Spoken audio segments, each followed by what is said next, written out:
Hi, I'm Terry Stallwood. I'm a professional real estate investor. I help everyday Canadians make above average returns from real estate. I'm an international real estate investor also. I have property in Florida, Las Vegas, Honduras, and Canada. I'm here today to speak about how to buy commercial property and multi-units with no money down. Some of the trends coming up in 2016 will be more joint venturing. I'm thinking less borrowing from the banks, using more private money and private people. I think the banks are just coming up with too many restrictions, and we need help. And a lot of people out there have some money through RSPs or savings or whatever they can use to invest in real estate, and I think that's the way it's going to go. How's everybody doing today? Great. Is anybody here interested in, by a show of hands, buying property with no money down? Okay, I'm in the right room. Has anybody here, by a show of hands, already done this? Okay, great. All the rest of you that didn't raise your hand, you're in the right room. Okay, my name is Terry Stallwood. I'm a professional real estate investor. I help everyday average Canadians make above average returns from real estate.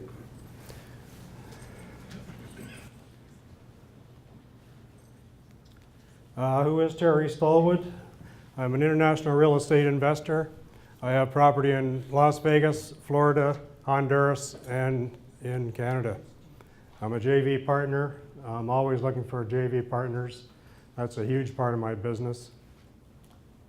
I've been a contractor for 45 years in the building.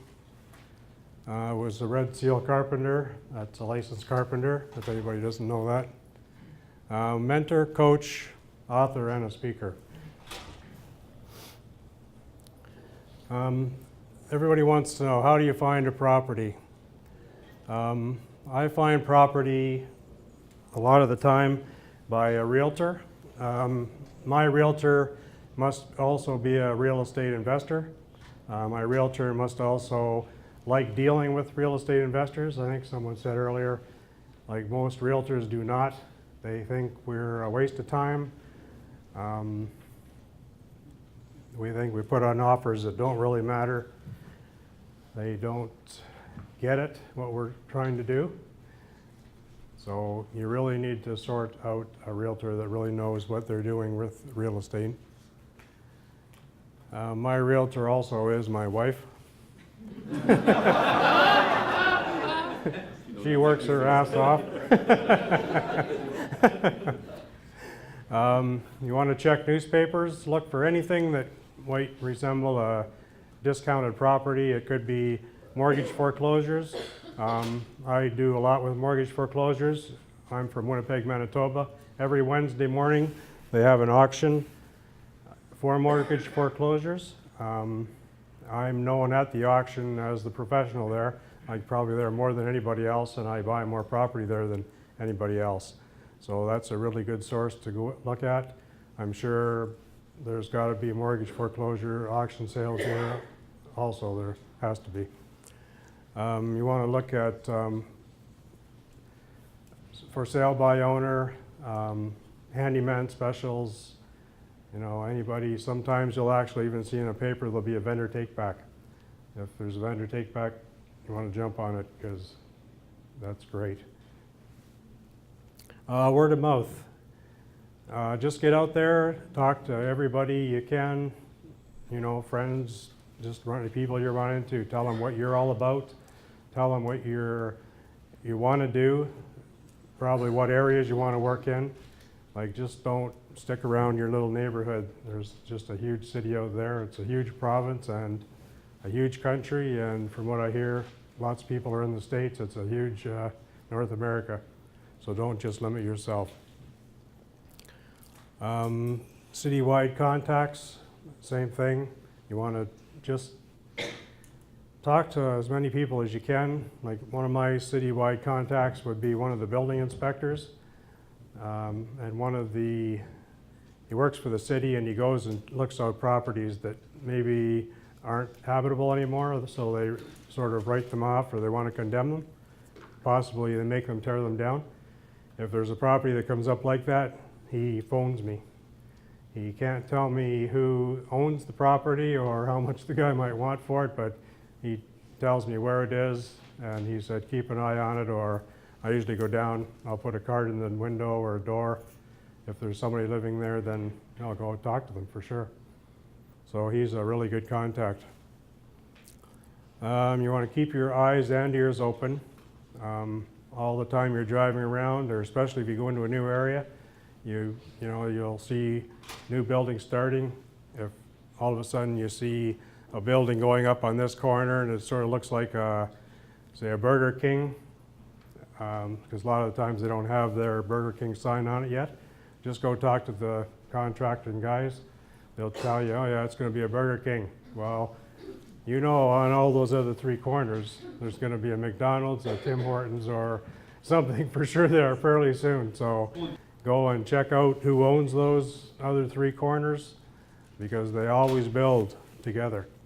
So, check it out. If it is for sale and nobody's got an offer on it, just put an offer on it, tie it up, and get a hold of McDonald's or Tim Hortons, because they're going to want it.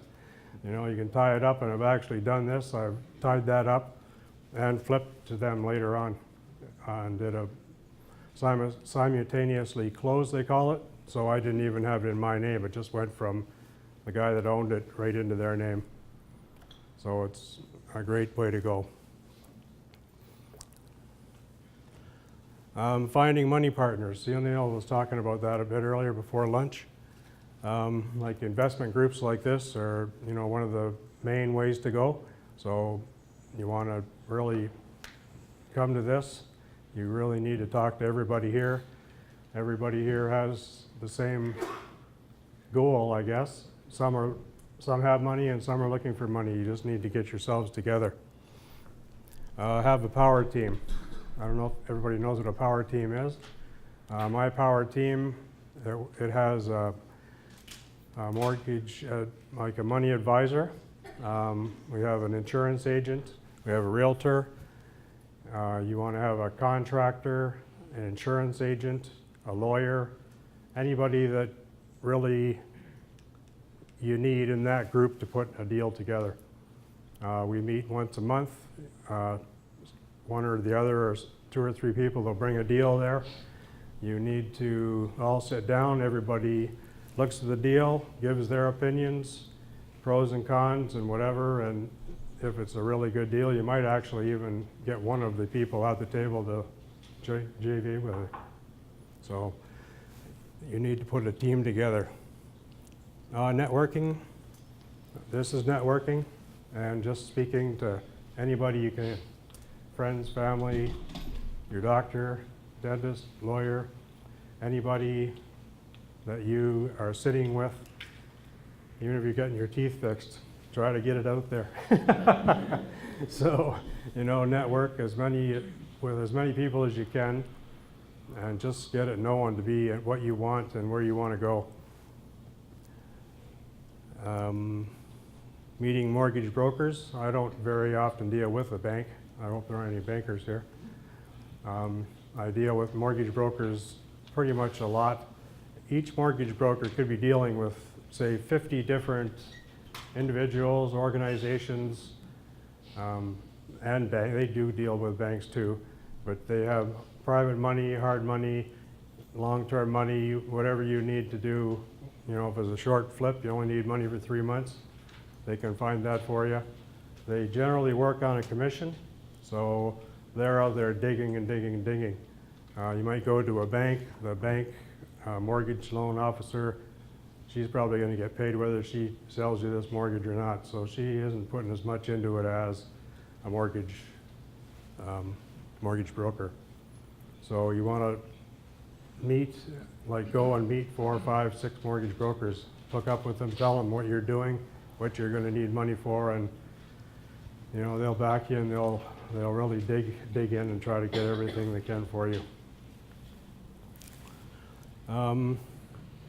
So let's just say I find a property and I find an investor, so we end up getting a property.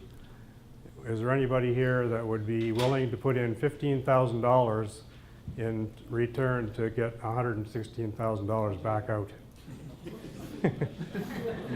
Good. So I actually did this. I have three deals that I've done that I'm going to show you how I did them, how they all came about. This deal actually did happen. So all I had to do this deal was buy an island.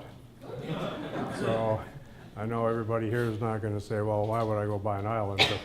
But it's an island for me at the time. That's what works. It could be anything else that you need to put it to. But this island, it's in Lake of the Woods, Ontario, northwestern Ontario. A little bit about Lake of the Woods. There's 13,000 islands in Lake of the Woods, 65,000 miles of shoreline. 95% of everything there is probably Crown land, which is owned by the government. There's hardly anything there that hasn't got a cottage on it that would be for sale. I was working on the island next to this one, and I was building a guy a cottage. And he flew up in his plane from Wisconsin one day. We had to go over a bunch of stuff on his cottage, and we're standing on the dock, and we're just standing there kind of looking down the lake, and he's going, you know, geez, I was going to buy that island over there, but the guy wants $100,000 for it, and I got him down to $80,000. I'm not willing to pay $80,000 for it because, like, I'm spending $450 grand on this one. That one's only going to sit there. I just didn't want anybody to buy it. So all the time we were building his cottage, people stopped all summer and going, wow, because this was 12 miles out into nowhere. They're going, oh man, I wish I could buy a place out here like this. And I'm going, well, there's nothing here for sale. So he tells me this. I'm going, oh, wow. Why didn't I get everybody's name and phone number?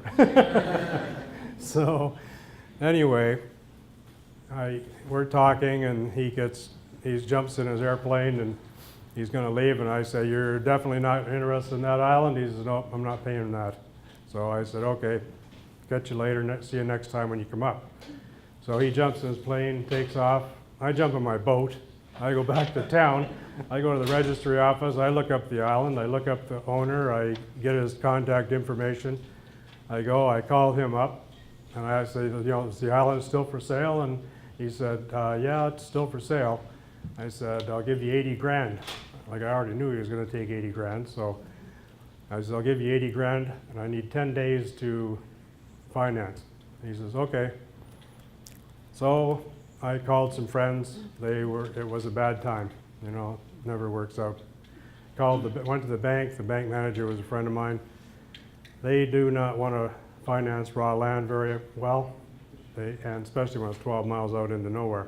So that kind of fell. So you know, I wasted about 8 days on this, and I'm going, oh brother, I'm not going to get this thing. So that night, another client of mine, I built him a cottage on another island. He comes up and he always phones me and he says, oh, what's going on? So I started telling him about the island. So he gets a bit interested. He says, oh, pick me up, let's go take a look. So I did. I picked him up in the boat. We ran out there. We went around it. I showed him how I wanted to split it up. And I wanted to split up so anybody that built a cottage on there could not see anybody else's cottage. And for damn sure, the guy on the next island couldn't see anybody there because he's going to be pissed that I bought the island. So, you know, he said, yeah, looks great. I told him what I thought we could sell them for. He says, looks good, let's do it. So he said, what do you need from me? I said, oh, all I need from you is 80 grand. He said, oh, that's the whole thing? I said, exactly. I need 80 grand to close on it. And he said, oh, okay. So I said, I'll pay for the closing costs, the survey, I'll sell them, I'll get this thing done. You don't have to do anything. So he says, okay, let's do it. So he gave me the money. We closed on the property, and I got it all surveyed and whatever. Unknowingly, the Ontario government wanted me to do an archaeological study now. They thought somebody might have canoed by there 100 years ago stayed 2 or 3 days, and who knows, died or whatever, but thank God they didn't find any bones, because it would have been really bad. But they looked for artifacts and whatever, and they found nothing, which was, you know, what a relief that was. So we ended up doing this. We sold them off. So this is how it all broke down. Purchase price was $80,000. Legals, I ended up spending $15,000. Purchase price of $95,000. We sold the lots for $345,000. You know, take off the purchase price, $95,000. I paid him 10% on his money until he was paid out. We made an agreement that the first sale, we both got our money paid back, and we split the rest. So I paid him $8,000 for that. Accounting fees and expenses were $10,000, profit of $232,000. So we split this in the end at $116,000. That's it? That's it.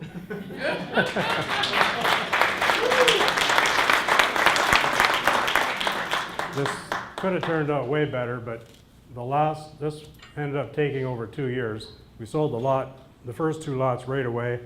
The third lot, we ended up only getting $60,000 for it. In that area of northwestern Ontario was almost totally run by Americans. So they had all that trouble in the States, and the exchange changed so bad. Then our money went up. You know, it took me almost 2 years to sell that last lot, but we were going to sell that for like $120,000, but still worked out fine. The investor was happy, and so was I.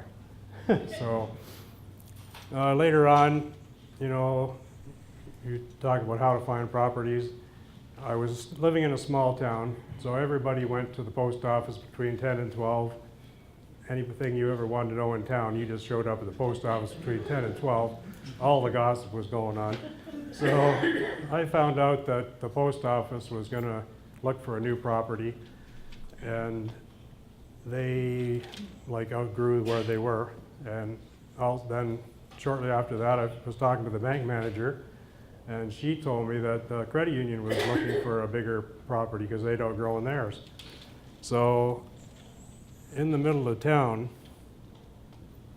there was this empty building here, and I hate seeing empty buildings. I'm just trying to think of what can I do with that right away. And they had it listed for $195,000. So, you know, it was totally not worth that. The owner I had known for many years. He moved back to the States. He just wanted to sell it. So at this point, it had been for sale for over a year, and it went from $195 down to like $175, $165. I phoned him and I told him I was really interested in the building, but not yet, and I would phone him when I was ready. So he gets all excited, and he kept phoning me, "Are you ready yet? Are you ready yet?" And I'm going, "No." So in the meantime, I'm talking to the post office, and I'm talking to the credit union, trying to work out deals on rentals and whatever, and renovations and whatever on this building. So this went on for a few months. I finally got to the point where they wanted to sign up leases on this property. Well, I don't even own the property yet. So I phoned them up and said, "Okay, I'm ready. We got to do this now." So I was getting afraid. It was down to like $125,000 now. So I'm thinking, gee, somebody could end up buying it even if they don't need it.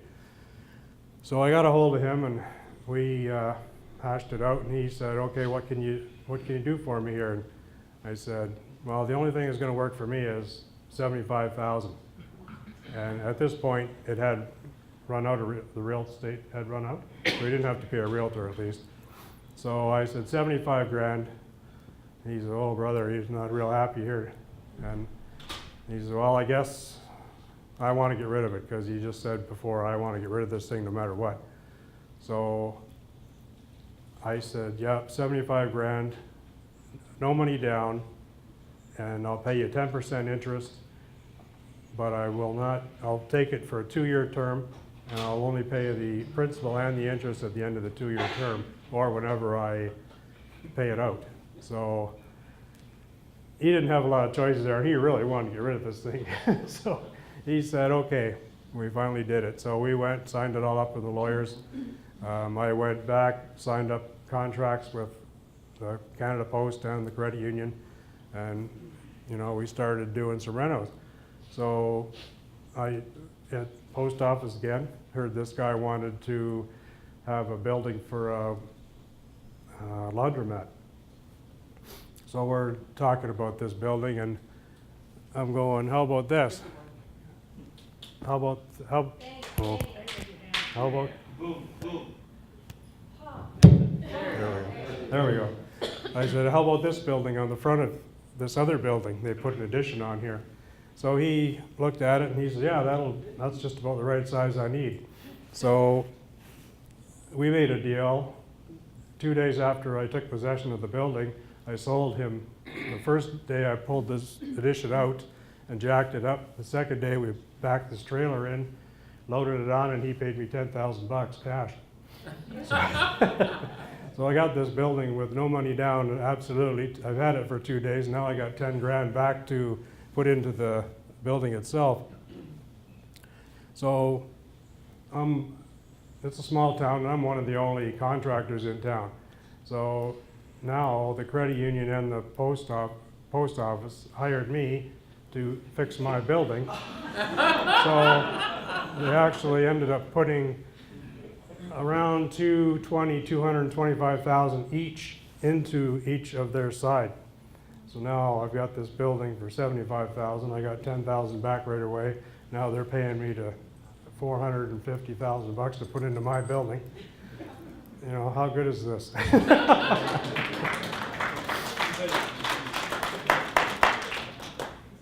So this is what it looked like in the after we fixed it.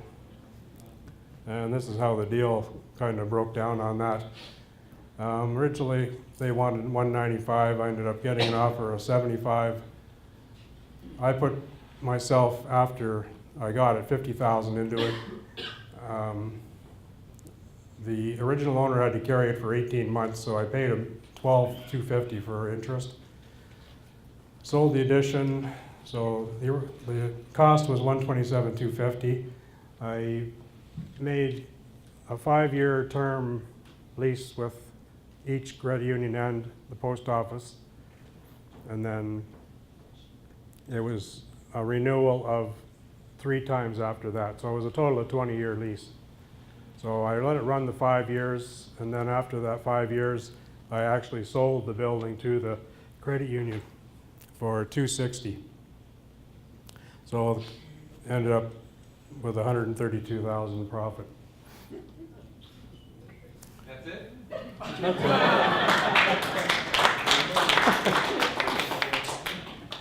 do you do in your spare time? Yeah, I don't have any spare time.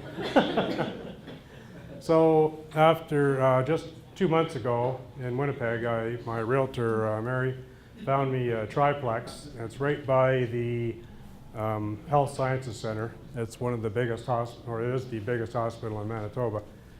And this guy wanted to get rid of this thing quite bad.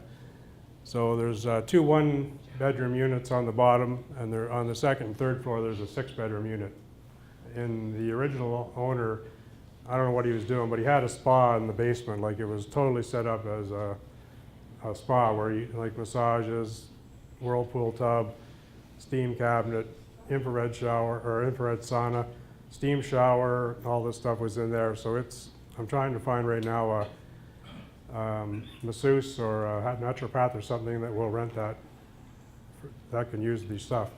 But anyway, we got the numbers for this thing. We ran through all the numbers. Everything looked really good as an investment. So I called one of my investors. We went over, saw him, ran the numbers through there. He said, yeah, it looks good, let's go see it. So we ran over there. We're looking through the building, and here the owner comes in. So the owner is someone my investor already knows. And so he's starting to tell us he wants to go to Costa Rica. He wants his building gone in 3 days. You know, he wants out of town, basically. So probably something he should not have told us when you're selling something, right? So anyway, they wanted $259,900 for this, I think it was.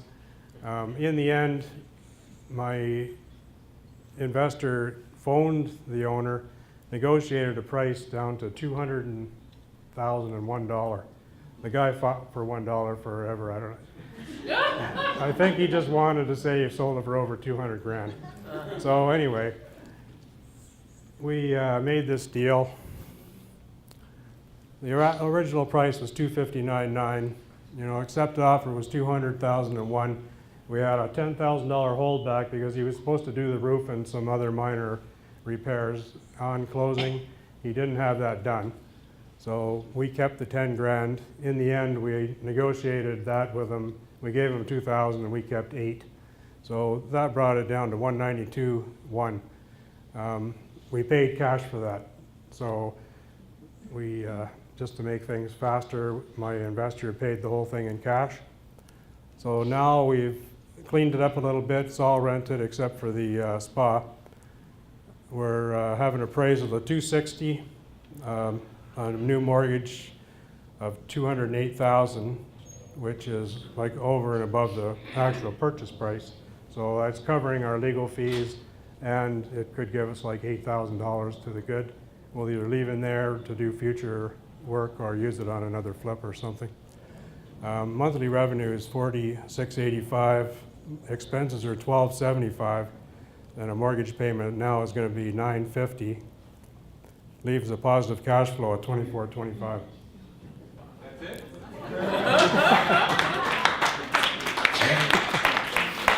So now my investor has all his money back. We've formed a company between him and I. Now I'm 50% owner on title, and he's 50% owner on title. So we're keeping this as a long-term investment. We did the exact same thing 2 weeks later on a duplex, about 8 houses down from this one. Yep, anybody, you can do it anywhere.